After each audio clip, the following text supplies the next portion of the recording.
Bonjour, nous nous proposons donc dans cette vidéo de résoudre cette équation-là, résoudre cette équation dans Z7. Ça veut dire que les xi que l'on a ici sont des entiers.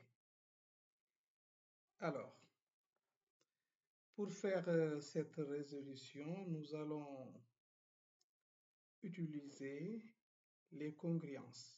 Ici, on va utiliser la congruence modulo 8. Voilà, congruence.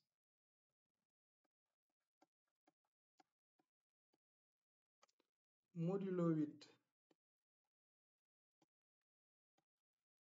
Alors, donc si nous avons cette égalité, cela implique à modulo 8 que x1 à la puissance 4 plus x2 à la puissance 4 plus voilà, donc jusqu'à plus x6 à la puissance 4 égale, bon, en modulo 8, 7 égale moins 1. Donc, ça donne donc moins x7 à la puissance 4. Donc, ceci implique, donc on a une implication ici, que x1 à la puissance 4 plus, donc c'est égal à ça, c'est une égalité modulo 8. Donc, égale x1 à la puissance 4 plus x2 à la puissance 4 plus, etc. jusqu'à plus x6 à la puissance 4. Et on transpose, donc plus x7 à la puissance 4 est égal à 0. Alors, est-ce que ça c'est possible? Bon, d'abord, d'ailleurs, même pour résoudre cette équation, tout à fait au début, on sait que quand même il y a la solution triviale où tous les xi sont nuls. Donc ça, c'est une solution. Donc on a déjà cette solution. Maintenant, on cherche à voir est-ce qu'il y a des solutions non nulles où les xi sont non tous nuls. Mais pour la solution nulle, elle est là. Maintenant, on va voir ça.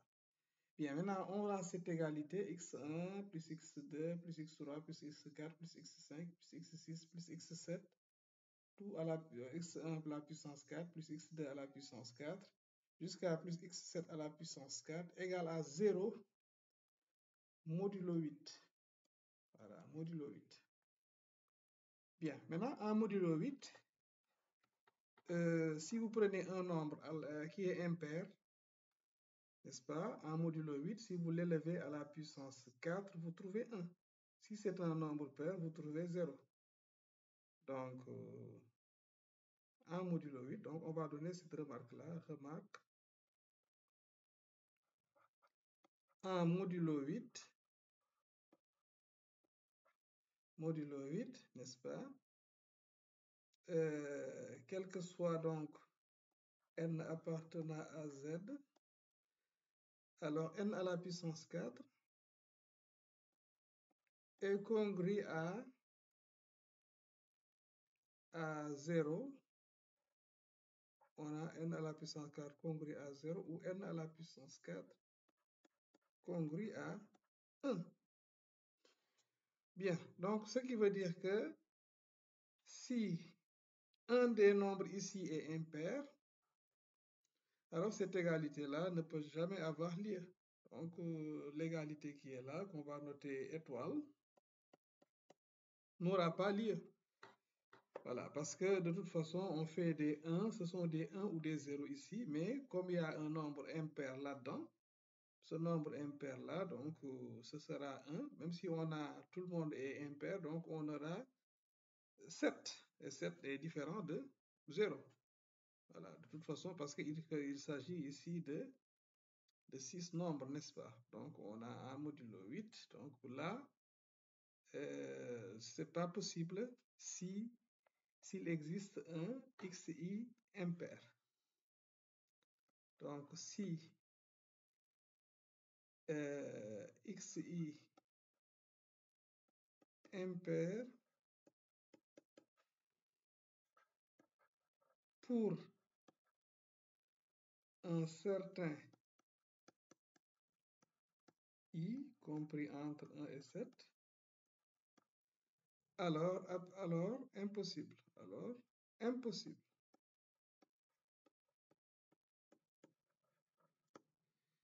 Bien, donc on peut espérer peut-être des solutions si bon, on a évacué la solution nulle, où tout le monde est nul. Donc maintenant, on peut supposer que peut-être tous les xi là sont impairs. Donc maintenant, on va voir est-ce que, donc dans le cas où il y a un des xi qui est impair, alors c'est impossible, l'équation ne peut pas avoir de solution. Maintenant, si tous les xi, si tout, donc on va voir si tous les xi sont impairs plutôt, donc si tous les xi sont pairs, on va voir ce qui se passe. Alors, comme on avait évacué la solution nulle, n'est-ce pas? Donc, ça veut dire qu'ici que ici x7 donc nécessairement n'est pas nul. Et si x7 n'est pas nul, un des xi pour i allant de 1 à 6 également n'est pas nul. Maintenant, ce qu'on va poser ici, c'est la variation de ADIC de ces trucs-là. Donc, la variation de ADIC de xi. On va noter ça, donc c'est la plus grande puissance de 2 pour les xi. On va noter ça, donc cette variation, on va noter ça ni, n'est-ce pas? Et puis, on prend donc, on pose, voilà, on pose, comment on va l'appeler? Donc, on pose donc M est égal à minimum des variations de ADIC de xi.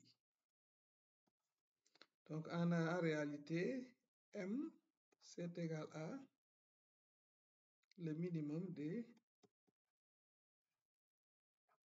DNI. Voilà. Pour cela, maintenant, on revient à l'équation initiale. L'équation initiale que je vais noter 1. Donc, dans 1, donc, ceci veut dire que je peux avoir l'équation 1 se réécrit. L'équation 1 se réécrit.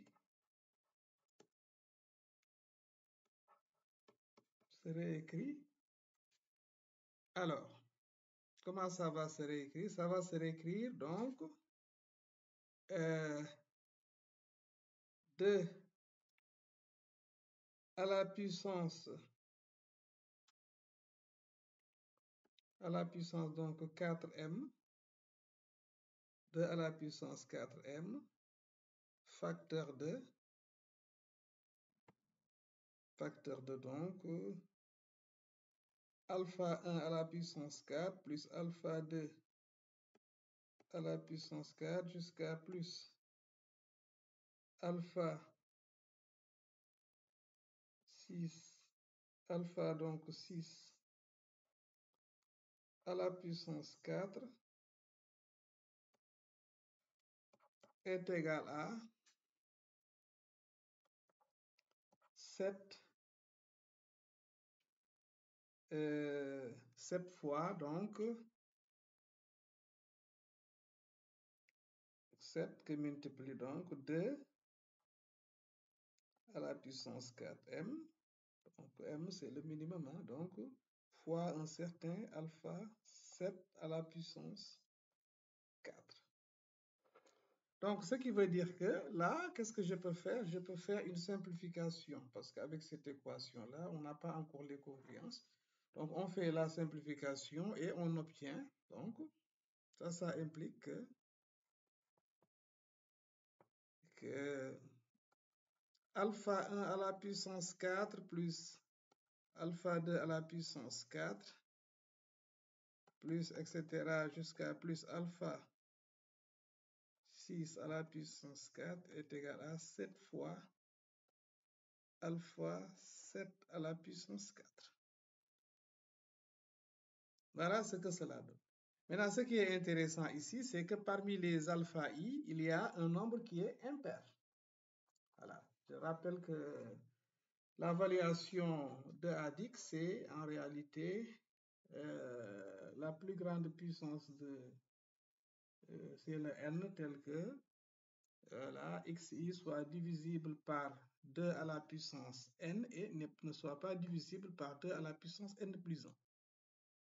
Alors, donc, vous voyez que parmi ces nombres, donc, j'ai extrait ceci.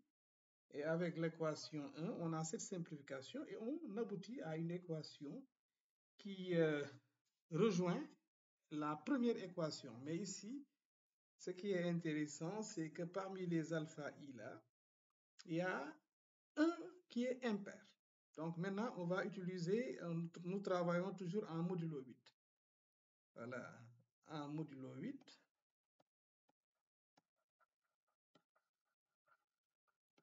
En modulo 8, donc, on obtient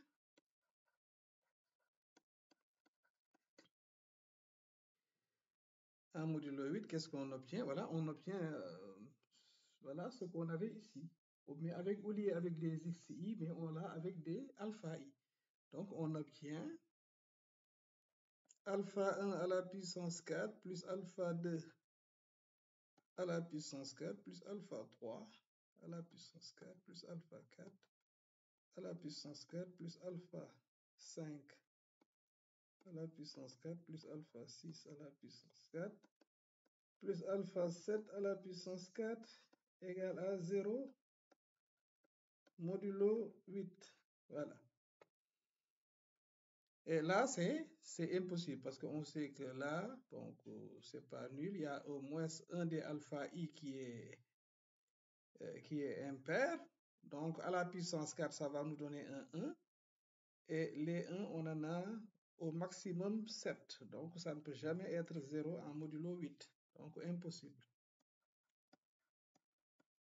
Impossible. Finalement,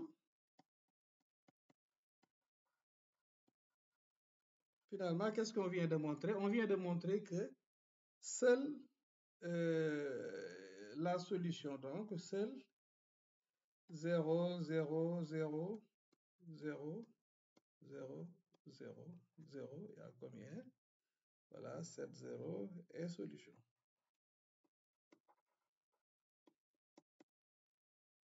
Et solution, voilà.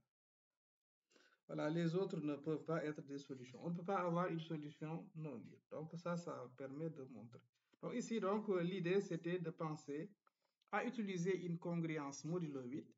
Avec l'implication, on montre que l'équation ne peut pas admettre donc de solution autre que la solution triviale où tout le monde est nul. Et l'autre chose, c'est d'avoir la remarque là que si vous prenez un nombre, n'est-ce pas, en modulo 8, tous les nombres effectivement élevés à la puissance 4, ça donne 0. Voilà, si c'est pair, vous voyez, donc il y aura un 2 à la puissance 4 qui est égal à 16, qui est égal à 0 modulo 8. Maintenant, si c'est impair, on traite ça pour 1, ça marche. 1 à la puissance 4, c'est 1. 3 à la puissance 4, c'est 9 fois 9, mais 9 c'est 1, 1 c'est 1, donc 1 fois 1. 5 à la puissance 4, c'est 25 fois 25, mais 25 également, comme 24 c'est 0, donc 25 c'est 1, donc ce sera 1 multiplié par 1. En modulo 8, ça donne 1. Et pour 7, même chose, 49, c'est 48 c'est 0, donc c'est 1 que multiplie 1. Égal à, donc finalement, 1. Voilà. Donc, c'est soit 0, soit 1. Et c'est égal à 0 si c'est pair, si c'est égal à 1 si c'est impair, la puissance 4. On nomme la puissance 4. Donc voilà donc pour cette équation et c'est la fin de cette vidéo. Merci de l'avoir suivi et à la prochaine pour une autre vidéo, Inch'Allah.